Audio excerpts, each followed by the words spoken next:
আরে আরে যাচ্ছ কোথায়? স্কিপ না করে একবার দেখে যাও রেসিপিটা। আমি জানি তো তোমরা অনেকেই মূলো পছন্দ করো না।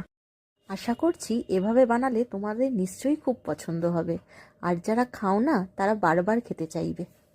প্রথমে আমি মূলোগুলোকে ভালো করে ধুয়ে নিয়েছি। এবার আমি মূলোগুলোকে গ্রেট করে নিলাম।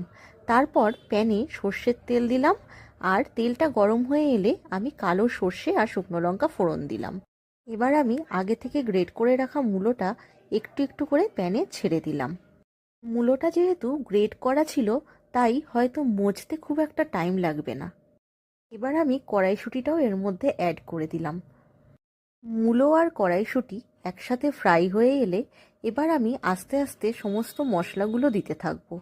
নুন আর চিনি দুটোই পরিমাণ মতো দেব, আর হলুদ গুঁড়োও দেব। তবে লঙ্কার গুঁড়োটা দেব, কিন্তু খুব সামান্য। এমনিতেও মূলোতে কিন্তু খুব একটা ঝাল চলে না।